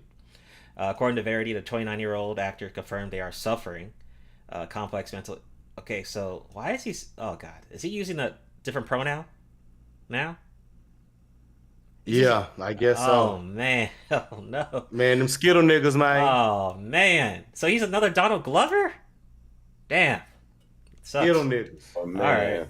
So following a series of issues, including assault and abuse, so having recently gone through a time of intense crisis, Flash crisis, I now understand that I am suffering complex mental health issues and have begun ongoing treatment, Miller said. I want to apologize to everyone that I have alarmed and upset with my past behavior. I am committed to doing the necessary work to get back to a healthy, safe, and productive stage in my life. Okay. We'll see about that, won't we? So, there was another article that said that Death Threat just said like Elliot Page. Oh man, yeah, true. Yo, that was awkward in Umbrella Academy season 3. That was awkward. I couldn't even watch that show.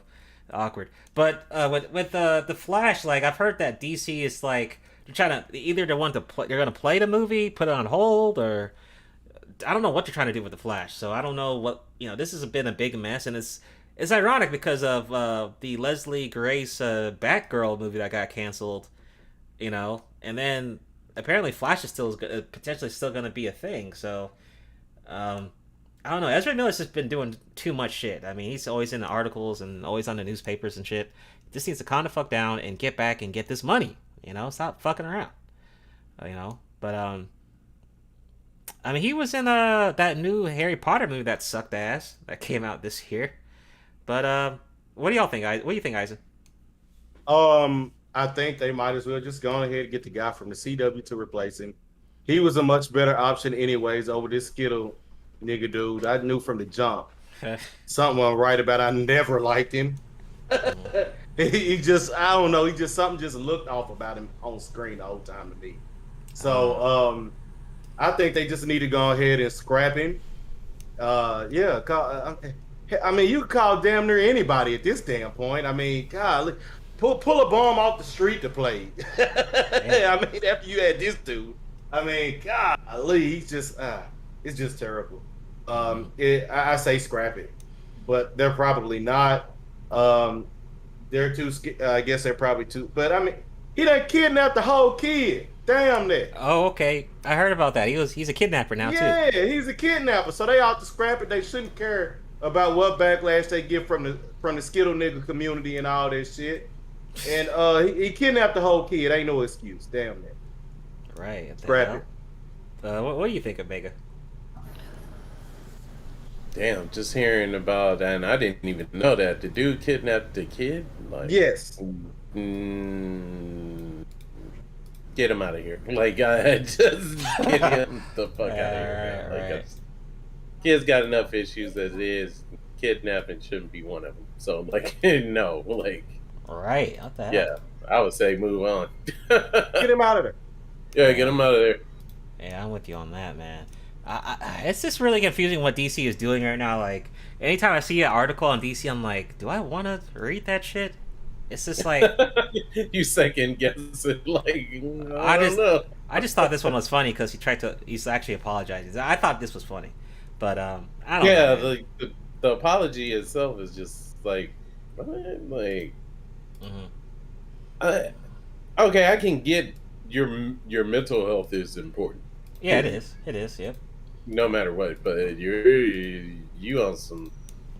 You're on incarcerated time, man. Let's be real. Look, mentally, he's been unhealthy for a while, so it don't matter. Yeah, like we can't. Yeah. Yeah, that's true, man. Well, I'm totally in agreement with you, Asian Sama. Like, that's just end of discussion. Out. All right, next up. So, Good Burger 2. Kenan Thompson teases work on sequel with Kel. So, Kenan is working on serving up a Good Burger 2, the long-running Saturday Night Live cast member who starred with Kel in the 1997 Nickelodeon movie based on the All That sketch. Says Good Burger sequel could happen after 25 years. During an appearance on The Tonight Show starring Jimmy Fallon, Thompson teased a follow-up to the cult comedy that featured the Kenan and Kel co-stars as burger-flipping fast food workers who asked, "Welcome to Good Burger. I want a Good Burger. Can I take your order?" So, man, I had to get this article, man. Like I said, 90s, man, this was the thing, man. All That, Nickelodeon. If they make a sequel, well, I don't know if it's going to be good, but as long as it's funny with Kenan and Kel, then, hey, I'm going. I'll watch the shit. But I just thought it was funny that, Kenan decides to bring this shit up after, like, almost 3 decades and shit. I have no idea, if the audience is gonna even want this, because you're bringing back such an old show. I don't know if the younger crowd is even gonna care about it, but this is more of, I guess the selling point here is nostalgia. But if it's funny, it's funny.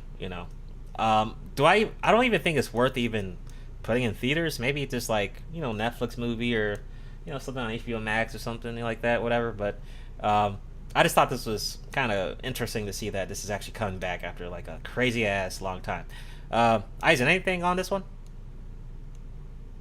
What? No. Oh, They're too fucking old. Yeah, right. Them niggas older than me. You gonna wait 25 years? We seen how that shit did with that trash ass Coming to America. No, let that shit die. True. No. Yeah, that's true. Scrap it. Yeah, Coming America was really bad, the sequel. That's true. That is a good point. They could do like a social justice, you know, and just fuck up the comedy, you know. That's a good point. Omega, anything on this one? Good Burger too? Fuck that shit. It's gotta go. No. Fuck it. Okay. It was. I mean, let's let it have its dignity and its laughs, but not. I mean, the way I see it, they're going to just want to see them older, right? Doing more. Yeah, funnier right. Older, yeah. Burger. Or what's to say if the whole thing is like Good Burger closed down, now they're going into business together and start their own kind of burger. Okay, I can see that. I can see that. But no, just let it go. Like he made one good Asian time again, man. You are just hey brother, you are knocking it out the park. Yeah, just we don't need a revamp of that. Just no. Coming to back, so yes, no. Yeah, man, they really messed up Coming to America, man. Like that just ruined it. Just should have kept the first movie and let that shit alone, man. So yeah, I agree. They should just leave Good Burger alone. It was a classic. Just let it be, you know. So I agree. Next with that. thing you know, they're gonna do Cool Runnings and then man, Cool Runnings. You know, Oh man, that was a funny movie, man. Woo, oh man, it was Cool Runnings. You know how many times I watched that movie? Jeez, man. Seen that so many times. Classic, though. Staple. Man, Definitely. Disney used to be on some shit back in the day, man. With their movies? Original movies? Yeah. Man, dude. It's like some 90s. I don't know. Something happened to them, man. Like it's 90s. I recently even there was a guy it was on YouTube. He was covering like the what happened to Disney. Like and it just ugh. Yeah, new generations missed out on so many good things, man. Y'all, when it comes to movies and shit, y'all missed out. But good stuff. All right, next up, and this is kind of rapid fire, by the way, too. All right, so this actually could have been a main topic. So One Punch Man anime gets a third season.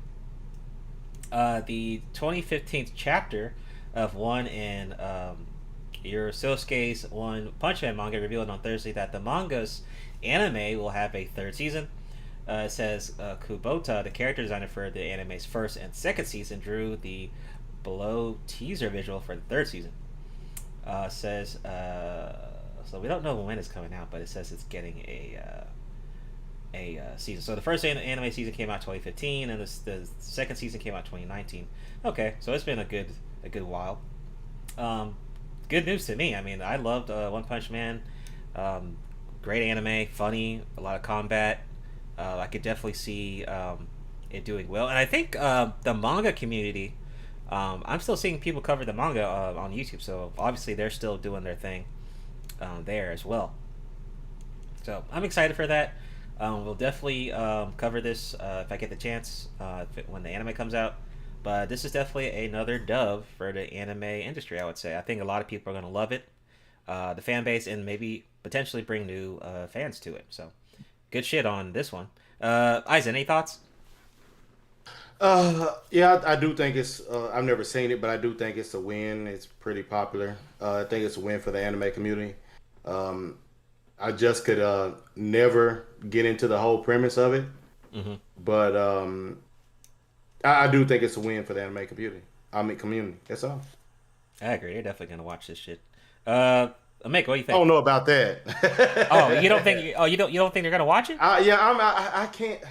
I can't get into the whole premise of it. I mean, because I know anime is unrealistic from the gate, but I mean, everybody does everything, and the only thing you do is hit them with one punch. I mean, it's just too. That's what I thought, but then I watched. That's what actually got me to say, like, when I watched it. But then I just thought it was just hilarious because I was like, One Punch means this fight is like, I'm the Japanese comedy is just like, oh, hilarious. I threw everything at it's like I threw everything at this person, and all this person did was just like, meh, bow. Yeah, man, it's funny, and they make fun of like typical like anime stereotypes and stuff like that. They make fun of also some of the daily routine life of a Japanese person in Japan. Like, you know what? Also fun, but it seems like they also just like mirrored the normalness of it, right? Like, even though it's got full of superheroes and shit, you know. I would say that One Punch Man is in the same category as Mob Psycho. Would you agree on that? Oh yeah, I definitely would agree with that. Yeah, because they're kind of making fun of each other. You know, they're making fun of themselves. They're not taking themselves too seriously, but on some episodes they are taking themselves pretty seriously. But correct, definitely in the same category. Mob Psycho. If you like Mob Psycho, most likely you've already seen One Punch Man, and you're gonna like One Punch Man. I could pretty much. And you know what? I think honestly, people even enjoy Mob's his manager. That guy is hilarious. Oh yeah, he's funny as fuck. Doesn't it seem like he's like the Japanese version of Call Saul? Oh, okay, yeah, right. That's true. Yeah. I guess I'll give my take on this is that it is good to see a season 3.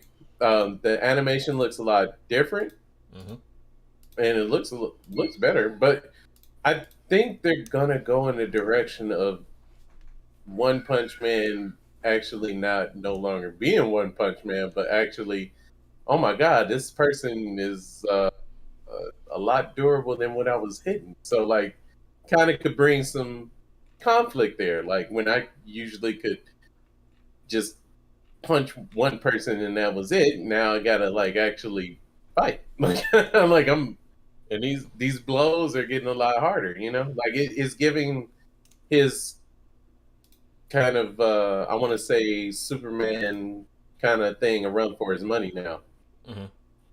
Now I will say that I think for the most part we have to check on my anime list, but for the most part, season 1 and 2 I haven't really heard anything bad about. So if they keep that track record, I think this should be fine. You know, but just because you're getting a new anime, you know, if you don't adapt it well, you know, the manga community may not like that shit. You can't forget, Record of Ragnarok had an issue with season 1 because of that. So, but this series has a good track record on the anime side. So I haven't heard anything, at least on the anime or community, of anyone critiquing season 1 and 2 heavily. So we should be good with season 3. So hopefully it comes out next year, because definitely be good for next year, money wise.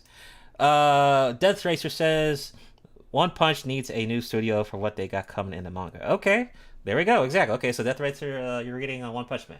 All right, next up, sad news. DC again. Sorry.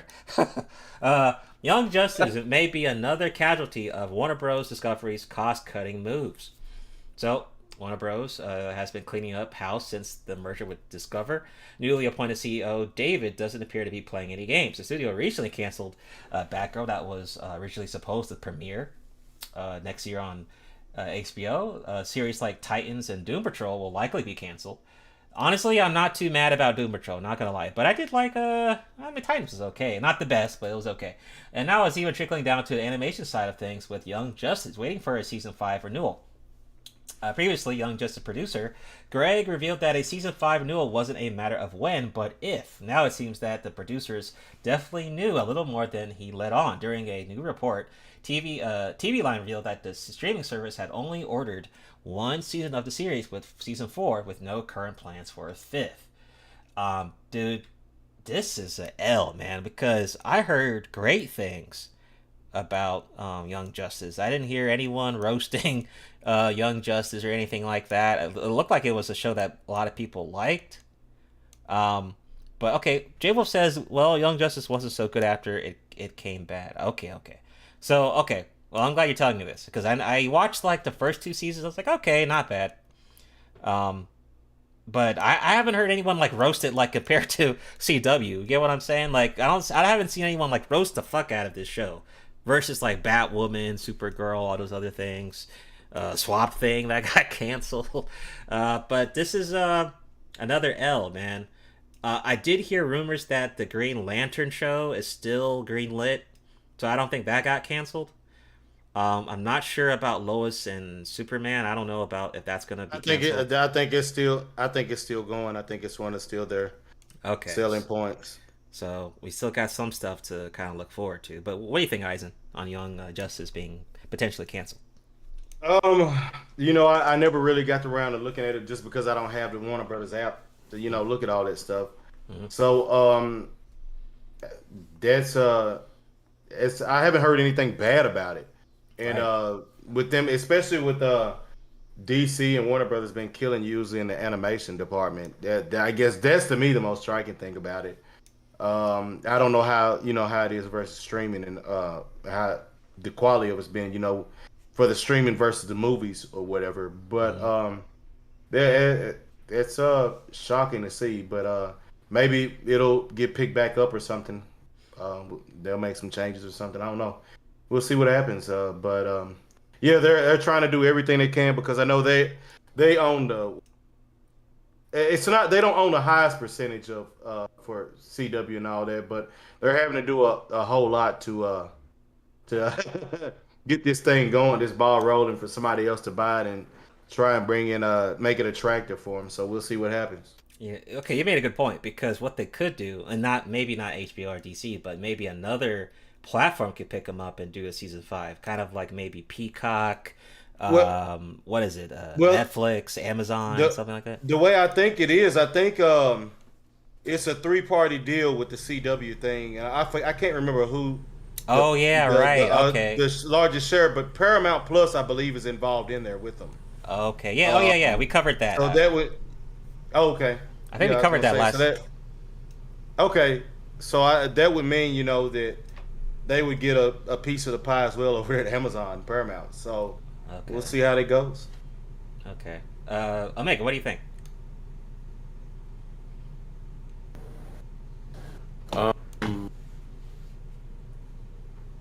Just like a cut fest. Like they just chop, cancel, cut. Like we got. I think they're just trying to narrow down and say if we can just get like maybe 2 or 3 solid titles, we should be straight. Maybe we can transition and move over those actors over to what could actually sell. But yeah, they just canceling left and right. I mean, it's like going in the studio and be like, okay, guys, great day, but you don't have to come back for like a month. So and here's the thing, right? I have HBO Max right now. I'm still looking at my subscription charge. It's still not lower. Right now they have one plan. Right. And I'm waiting for that shit to be like, well, the way y'all doing, that should be like $8, man. It should. Right now I think it's like $13. Y'all better lower that price with what you guys are doing.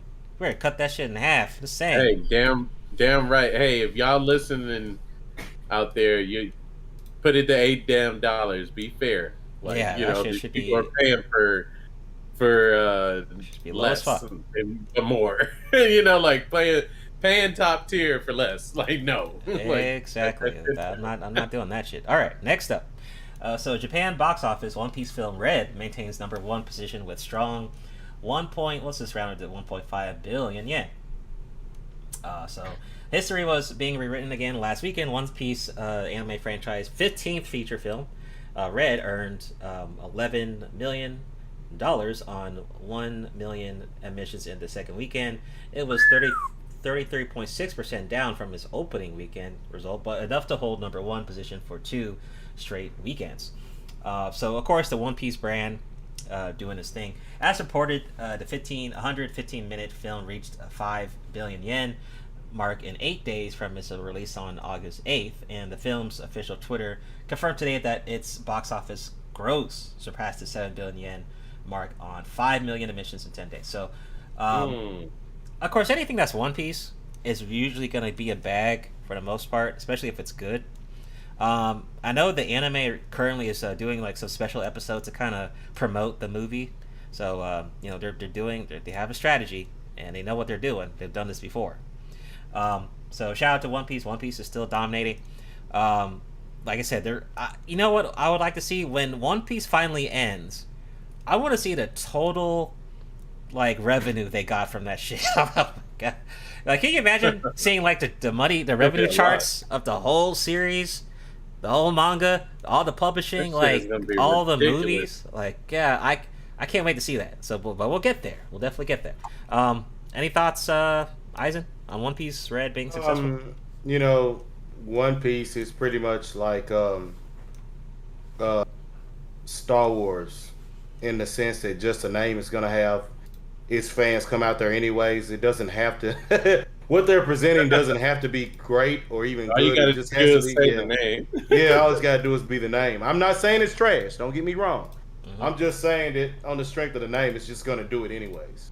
That's true. So I'm not into One Piece, but I understand it on the strength of its name. It's gonna draw. Even though I didn't get to see Jujutsu Kaisen 0, I do want to see that. But yeah, I don't expect it to do bad. That's all I got. I think Jujutsu Kaisen 0 is coming out on Crunchyroll, so we can actually do a watch party on the Discord on that. If it's coming out on Discord, we can definitely do that. Omega, any thoughts on One Piece Red? Seeing it myself was a phenomenal movie. It was so good I watched it the day after. So I could see that the 1.497 billion yen is strong, man. Like it's damn. I mean, Goku probably be like, damn, I need to fight the money. Like, you know how Saiyan's like fighting, but you know, just go punching 1.497 billion yen. Definitely. I mean, it's a powerhouse. Like the volume of how many episodes and then the merge. I mean, it's like the Monopoly Man of anime. Definitely, yeah, man. Like it's definitely winning. If you were One Piece, you could buy a whole lot of cat ladies or what's some chicks, the Nico chicks, like a whole harem of Nico chicks. Okay, harem. Okay. The harem chicks. But it's phenomenal. I gotta give my respects to it, and definitely it who knows, this may not be the end for it, because you could. I mean, Agent Sama said it right. He was like, just say Star Wars. And even though I mean, Star Wars is a little shaky nowadays, like especially when even Mark Hamill is saying it, But its name alone it just rings echoes throughout the anime and manga universe. So speaking about Dragon Ball, I did watch Dragon Ball Superhero. We'll be doing a stream on it tomorrow. If not tomorrow, maybe Monday. I'm gonna do a stream just like I did with Thor. I'm gonna roast that shit up, and my reaction, thoughts, reviews, all that shit. I didn't get to see it, but some of the trailers I've seen, like them actually showing the battles, look dope. I don't know about the story or anything. So. Yeah, I'm not gonna spoil, but I will spoil on the stream. When I do the stream, I'm gonna be spoiling. So okay, yeah, so we're going in, definitely going in on it. Next up, Psycho Pass launches 10th anniversary with a new film. So they're launching a 10th anniversary project in October, and production on the franchise's latest work, the Kaigekiko-ban Psycho Pass Providence film, has been greenlit. So they're getting Psycho Pass Providence. So the teaser trailer is out. They got some visuals out. Looks like it says the theater will hold a campaign with goods with illustrations and a collaboration food menu from September this year to next year, August. Okay. So basically, they're getting a new movie. And you know what? I didn't finish the anime. It wasn't that interesting to me. I like kind of the theme though. The theme was cool. The setting was cool, but I just lost attention when I was trying to watch it. It's in my backlog. I mean, if I get the chance, I'll check it out. But it's just cool to see that it's popping up in the news again. Any thoughts on this quickly, Isaac? No, I'll have to check it out. All right, Omega, what do you think? I definitely enjoyed Psycho-Pass, the anime, so I definitely will give this a shot. It was really good. I always think Psycho-Pass was almost somewhat of the level of Death Note, but it was like a psychological thing. Mm-hmm. So, yeah, Okay. that's my 2 cents on it. Okay. And quick little comment. So this reminds me of Psycho-Pass is like it reminds me of an anime called Guilty Crown. And not because it's like the same, but it's because it's another series where it's hard to watch it. It's like it's a long drag. And I think that's the issue that I had with Psycho-Pass. But that's just a quick comment. It reminds me of Guilty Crown, another series I tried watching a long time ago. All right. Yeah, so I'll agree with you on it. It starts very slow. So if you are used to like right from the get go action, you just have to like I said, it's just slow, But after it picks up its momentum, and now you're thinking like, wow, I'm watching like a crime show, so it eventually gets the synapses firing off. Alrighty. Next up, God of War Ragnarok reportedly causing developers to move their games. So, God of War, the sequel, is reportedly such a title of the game that other studios are moving out of its way, delaying their titles. God of War Ragnarok is easily one of the most anticipated titles on the horizon, and is one of the games expected to be in the awards race at the end of this year. The game was announced in 2020, just over 2 years after its predecessor was released, and was marketed as a key title for the upcoming PlayStation 5. The game was then expected to arrive last year, but it was sadly delayed, something very few people were surprised by given how unrealistic that timeline seemed for the developers. There's still a lot of mystery surrounding the game because, we've gotten some trailers here and there, but it's not really like too detailed. They're still kind of teasing a lot, which I like, by the way. I like that they're not just showing everything on the trailers like, sometimes they do with other games. So, coming out this year, this is kind of like what we were talking about before, where other studios are trying to move out of the way because they know, well, this is God of War, it's a big title, it's gonna do numbers, like let's stay the fuck away because we can't compete with God of War. And this reminds me kind of Elden Ring, but I don't think people weren't really fearful of Elden Ring. I don't really remember studios saying, oh well, people are moving their games because of Elden Ring. But I don't think people knew it was going to be such a powerhouse. But people are expecting, this game to be such a powerhouse, which, of course, the first one that came out on PS5, PS4 was good. And I think this is still going to be on the PS4, sadly. I don't think this is PS5 only. But for sure it's going to be on PC in a couple years, probably 2 years after. But once again, can't wait to play God of War Ragnarok. Any quick thoughts, Isaac? Yeah, I don't know why you saying sadly it's gonna be on the PS4. I mean, PS5 ain't got enough titles to bring everybody over. Well, yeah, but I'm talking about like the graphic, bringing it out to PS4. That's, I guess, my only thing. It'll be alright, be good enough. But I think it's probably pretty smart. The reason why Elden Ring isn't gonna do it because it is still a niche game. Everybody is not finna sit up there and play them Souls games like that. They're hard. They're too punishing. It's not finna happen. But for regular gamers, yeah, I can see how this would affect everything like that. But yeah, makes sense. Mega, what do you think? Quick thoughts. Okay. God of War Ragnarok. Thumbs up. Straight up. Okay. All right.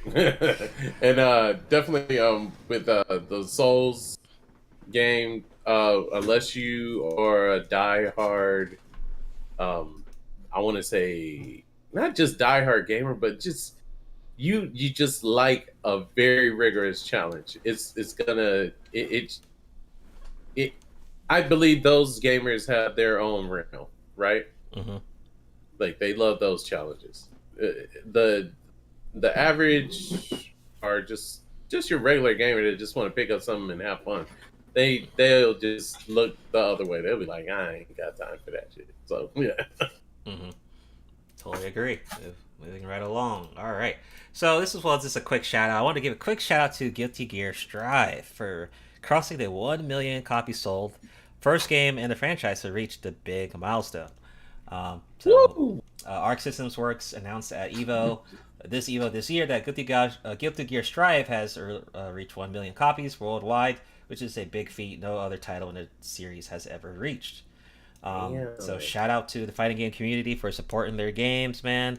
And really, man, shout out to Arc System Works, man. They've been on a roll, man. Dragon Ball Fighters, Guilty Gear, DNF Duel. I mean, they've really been on a roll, man. So that team, whatever you guys are eating, or I don't know what y'all doing, but keep that shit up, man. Y'all keep dropping these games, and they're all good for the most part. So congrats to the team. Good hard work. I mean, clearly, and support. Shout out to the Guilty Gear community doing, supporting their games because that's what matters. So 1 million, that's some good shit right there. I'm glad to see. I don't even play the game. I'm just glad to see that the fan base is supporting their shit. So good shit. Any quick thoughts, Eisen? Nothing.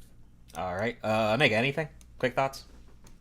As a gear guy, I gotta follow back up with that. Yeah, they definitely deserve oos. They deserve ora.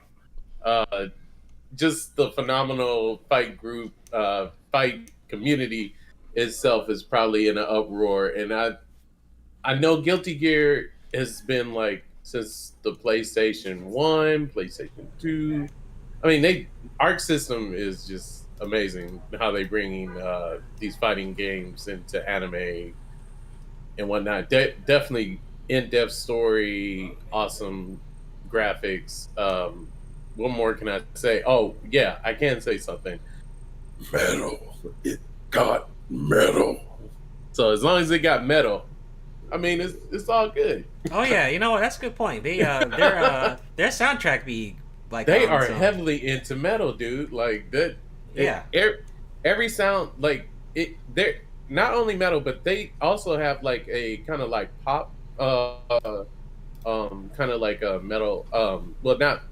I want to say it's like more like kind of rock, but it's kind of like pop and a mixture of rock. But the main thing is that I've heard all their soundtracks, and whoever does them, I mean, they are ripping it on their freaking acts, man. So definitely a shout out not only to Guilty Gear and the fighting community, but also the metal community. Yeah, shout out to them. So next up, we got the last couple of news. We got Sonic the Hedgehog 3 gets a Hollywood 2024 title. Announced by the film's original Twitter, the third installment of live-action Sonic the Hedgehog's franchise will release in theaters just in time for the holiday season on December 20th, 2024. Okay, right near winter break, Christmas, holidays. Paired with a gift of Sonic, Tails, and Knuckles, the treat was capped with running faster, flying higher, and punching harder. So, as we know, first two installments of Sonic have been pretty successful. I think Jim Carrey should continue as Eggman, hopefully, because without Jim Carrey, I mean, I don't think it's going to be as funny. But I think Shadow will be in the third one, so definitely we'll have to stay tuned for some trailers on this one, because it's going to take off for this to come out. But I'm glad they're taking their time to deliver a nice product for people to watch, and they have a really good track record. 1 and 2 were good, so I'm pretty sure they work on this one. Give it some time. We'll have a successful third trilogy, pretty much the first ever successful video game trilogy film from a video game adaptation. I mean, for the most part. Any thoughts on this one quickly, Eisen? Uh, yeah, no. I just I haven't played it. I haven't played one, and I don't know when. So no. Okay. Omega, thoughts on the third movie coming out? Oh, movie. My bad. I Yeah. haven't looked at either one of those either. I was thinking Oh. about the video game. Okay. Yeah, I'm thinking about the video game. Oh, yeah. so you never watched one or two? No, I've never watched either one of them. Yeah. Okay, I mean they're just worth watch. I mean they're worth watching at least once or though. I'd say that they're worth watching once. But Omega, what's your thoughts? I was very impressed with the second one, so I definitely see a third one coming out. Especially, it should do well for the holidays. So it might be a little bit more like lighthearted, probably because it is Christmas. But who knows? Like, I definitely agree with you on having Jim Carrey back, and if possible, I'm just gonna throw that out to the creators. Do another Pantera song because Walk was definitely amazing for Sonic the Hedgehog too. Mm-hmm. And you know what? I'm predicting that this release date is going to change because I think MCU sometimes does movies in the holidays. So I don't know. This date may change, but we'll see. I'm just predicting that. And if it's because this can't compete with no Marvel film, hell no. This will lose money. But you know what? Uh-huh. Didn't it seem like this know. film comedy? The way they been now. Well, damn. Well, good point. Yeah. Sure. What you were saying, Omega? I was gonna say, if you realize, or for anybody that's seen the first one, the comedy was kind of hilarious, but the second one, it seemed like with the addition to Knuckles, it brought seriousness, but also Knuckles himself was actually hilarious. To be a serious warrior like that, he said things that like I couldn't contain myself. I was just like, what? Right. We'll see, man, when that comes out. Yeah. All right. Last piece of news. So, THQ Nordic Digital Showcase came out. So the couple of reveals that came out during that showcase. I did not watch it, but I thought it'd still be important just to kind of just skim through what got released. So, new Alone in the Dark got announced. There was a reveal trailer. You can check that out. Tempest Rising got announced as well. And once again, I have no idea what these games are. I don't really play a lot of these games. Recreation was announced. Kind of some type of Hot Wheels. Okay. Oh, developers from Burnout and Need for Speed. Okay, go figure. Create your track with friends online. That game might be dope because the Burnout series. Space for Sale got announced. Okay, it says turning planets into livable dream homes for would-be buyers. Okay, so like what? Oh, that sounds cool. Like space real estate. It's like space real estate. Yeah. Okay. We were on the same page with that. Destroy All Humans 2, Repro gameplay trailer that got announced. Gothic remake trailer got announced as well. Reimagining of original 2000s action RPG. Okay. And Jagged Alliance 3. I have no idea. A sequel to the classic Jagged Alliance series. Play as a band of mercenaries in this top-down strategy game set in the African war zone. Okay. Outcast 2 got a story gameplay trailer. Knights of Honor 2 gameplay trailer. I mean, lots of shit that I don't know. SpongeBob SquarePants the Cosmic Shake gameplay trailer got announced. Valiant gameplay reveal. Way Up to Hunter trailer. Really? Haunting Animals? Really? Okay, I guess. Yeah, but so that's pretty much the showcase. You can check out the trailers on IGN.com or on YouTube or other websites and stuff like that. But that definitely does end our episode 19 of Otaku Jump Podcast. Shout out to everyone in the chat who came through. Shout out to y'all. Like we said, it's really good that you come early because we cover a lot, as you can tell. We cover a lot from as soon as we start to the end. So we have like one little 4-minute break and everything else is just news coverage. So this is our last episode of the month. So we will be back next month, September. Just check out the updates on Discord. You can check the updates on my YouTube channel. And if you are interested in being a guest for next year, like I said, email me, email in the description, or contact me on Discord. You might as well just join the Discord. And we'll see you guys later on other episodes. Peace out and have a good rest of your weekend. Peace. See ya. Right. Peace. See ya.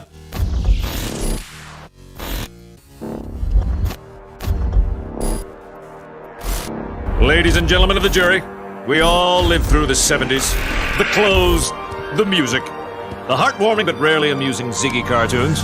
Now, later, who are we to look at these two fine young men and say, "You there, I sit in judgment of you"? Riddle me this. But there could be more to the case than meets the eye. Hadouken! What are you going to do, Space Ghost? I'm combining the stun ray with the force energy power. Your soul is mine. You seem to be well grounded in the case file, Detective.